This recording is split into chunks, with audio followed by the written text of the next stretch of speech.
Sir Lokesh deputy CM కాకూడదు అని తెలుగుదేశంలో ఉండే సీనియర్ నేతలే వ్యతిరేకిస్తున్నారు సార్. ఎందుకని డిప్యూటీ సీఎం కాకూడదు అంటున్నారు Lokesh? Yeah Lokesh deputy CM కావాలి అని గత కొంతకాలంగా తెలుగుదేశంలో ఉండే పాలిట్ బ్యూరో మెంబర్లు కావచ్చు, ఎక్స్ మినిస్టర్లు కావచ్చు, వీళ్ళంతా కూడా బాహాటంగానే గట్టిగానే ఇచ్చేశారు. చివరికి చంద్రబాబు ముందు కూడా టీజే భరత్ దావోస్లో కూడా లోకేష్ డిప్యూటీ సీఎం అవడానికి అన్ని అర్హతలు ఉన్నాయన్నాడు.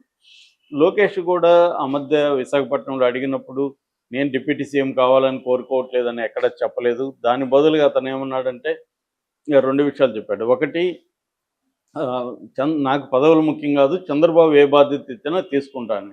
మామూలుగా నేను నిన్న కూడా చెప్పాను, ఎవరైనా ఇలాగే చెప్తారు. అంటే వాళ్ళకి కావాలనుకున్నప్పుడేమో బాధ్యత, వద్దనుకున్నప్పుడేమో పదవి, అలా అయిపోతుంది. సో అలా చెప్పాడు. అట్లాగే చంద్రబాబు కూడా ఎక్కడ లోకేష్ డిప్యూటీ సీఎం అవ్వాలా కాదా అనేది ఎక్కడ మాట్లాడలేదు. కాకపోతే అధికారికంగా తెలుగుదేశం ఆఫీస్ నుంచి వీళ్ళందరికీ ఆదేశాలు వచ్చాయి, మీరు డిప్యూటీ సీఎం విషయం ఎక్కడ మాట్లాడకండి అని. ఎందుకంటే పెద్ద పెద్ద నాయకులే మాట్లాడడం మొదలుపెట్టారు. దాని తర్వాత జనసేన నుంచి, ఎందుకంటే ఎప్పుడైతే డిప్యూటీ సీఎం, అసలు డిప్యూటీ సీఎం అనే మాట ఎందుకు వచ్చింది లోకేష్కి అంటే, పవన్ కళ్యాణ్ డిప్యూటీ సీఎంగా ఉన్నాడు, పవన్ కళ్యాణ్ తన పని తను చేసుకుని వెళ్లకుండా, ఒక మినిస్టర్ లాగా బిహేవ్ చేయకుండా, అతను ఒక రాజ్యాంగేతర శక్తిలాగా బిహేవ్ చేస్తూ, ఒక ప్రతిపక్ష నాయకుడిలాగా, ఒక జగన్ చేయాలని పని పవన్ కళ్యాణ్ చేస్తూ, ఎందుకంటే కూటమిలో సమస్యలు వస్తే వాళ్లతో వ్యక్తిగతంగా మాట్లాడాలి. ఇప్పుడు ఫర్ ఎగ్జాంపుల్ హోంశాఖలో పోలీసులు ఎక్కడో సరిగా బిహేవ్ చేయలేదు, అప్పుడు ఆయన ఏం చేయాలి? ఆ శాఖ అధికారులతో మాట్లాడచ్చు, లేదా ఆ మంత్రి పేషీతో మాట్లాడచ్చు, లేదా డైరెక్ట్గా మంత్రితో కూడా మాట్లాడాలి. ఈయన మాట్లాడతానంటే ఏ మంత్రి కూడా దీనికి పరిస్థితి ఏమి ఉండదు. సో ఆయన అప్పుడు కూడా వినకపోతే చంద్రబాబు దృష్టికి తీసుకెళ్ళచ్చు. ఇట్లా నేను చెప్తున్నాను, వినట్లేదు, మీరు మాట్లాడండి. అప్పుడు చంద్రబాబు, ఇది కదా ఒక కూటమిలో జరగాలన్న ఒక వ్యవహారం. కానీ పవన్ కళ్యాణ్ అలా చేయట్లేదు. పవన్ కళ్యాణ్ ఏం చేస్తున్నాడు? మొన్న పిఠాపురం ఫర్ ఎగ్జాంపుల్, లేటెస్ట్గా పిఠాపురంలో కేసులు అక్రమాలు జరుగుతున్నాయి, గాంజా ఉంది, మా వాళ్ళు కేసులు పెడితే తీసుకోలేదు, పోలీసులు స్టేషన్లో పంచాయతీలు చేస్తున్నారు అని ఓపెన్గా మాట్లాడు. అది నువ్వు మాట్లాడాల్సింది ఎవరిని? అక్కడ ఉన్న డిఎస్పీనో, లేకపోతే అక్కడ ఎవరు ఇన్ఛార్జో వాళ్ళతో మాట్లాడచ్చు, లేదు ఎస్పీతో మాట్లాడచ్చు. లేదు నీకు ఎస్పీతో మాట్లాడడం నామోషి అనుకుంటే, మంత్రి కదా నేనేంది ఎస్పీతో మాట్లాడి, నువ్వు ఎవరినో ఒకరిని మాట్లాడించవచ్చు పేషీలు. అది కూడా లేదంటే డైరెక్ట్గా డీజీపీతో మాట్లాడచ్చు. నీకు అది కూడా నామోషి అనుకుంటే హోమ్ మినిస్టర్తో మాట్లాడు. ఇది కదా ప్రొసీజర్.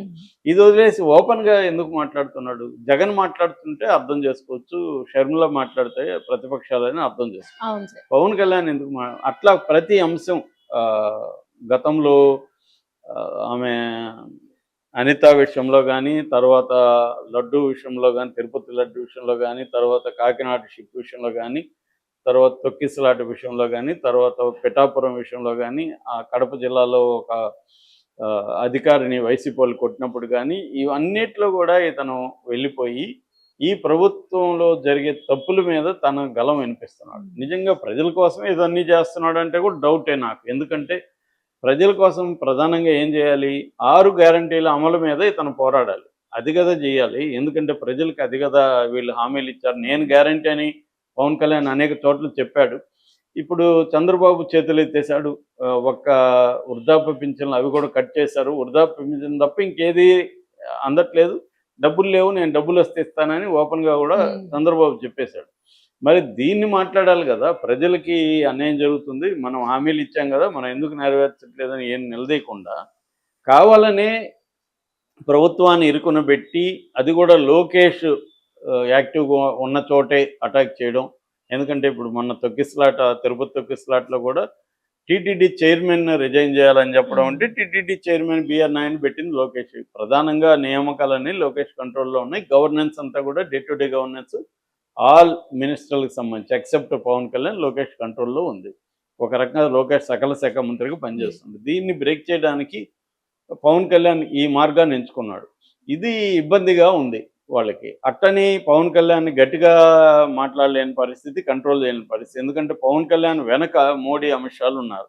పవన్ కళ్యాణ్ టచ్ చేస్తే వాళ్ళ రంగంలో దిగుతారు. ఈ ఇబ్బందితో చంద్రబాబు చాలా సతమతమవుతున్నాడు. అందుకని చంద్రబాబే ఇది రెచ్చగొట్టాడని కూడా పుకార్లు ఉంది. ఏదేమైనా ఇతన్ని డిప్యూటీ సీఎంగా ఉంచితే ఒకడే ఉంటే ఇబ్బంది కాబట్టి లోకేష్ని కూడా చేస్తే కొంత బ్యాలెన్స్ అవుతుంది కదా అనేది ఇప్పుడు వస్తున్న డిమాండ్. కానీ దీనికి ఇప్పుడు కొత్తగా విచిత్రంగా తెలుగుదేశంలోనే సీనియర్ నాయకులు లోకేష్ డిప్యూటీ సీఎం ఎలా ఉంటాడు, ఆయన ఆల్రెడీ పవన్ ఉన్నాడు కదా అని మాట్లాడడం మొదలుపెట్టారు.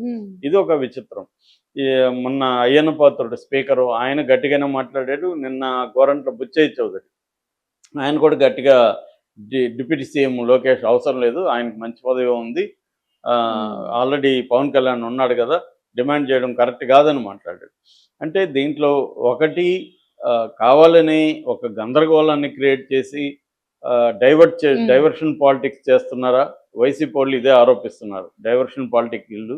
ఎందుకంటే ఏదో ఒక ఇష్యూని క్రియేట్ చేసుకుంటా ఎవ్రీ మంత్ ఎవ్రీ వీక్ ఈ డైవర్షన్ అంటే చంద్రబాబు తను ఇచ్చిన హామీలు నెరవేర్చట్లేదు అన్న అసంతృప్తి ప్రజల్లో రాకుండా డైవర్ట్ చేయడం. కానీ డైవర్షన్ అనేది ఎల్లకాలం చల్లదు. మనకు ఆకలిగా ఉన్నప్పుడు ఎవడొచ్చి మన ముందు ఎన్ని గంతులు వేసినా ఎంత డ్రామా చేసినా మనకి ఆకలి డామినేట్ చేస్తుంది.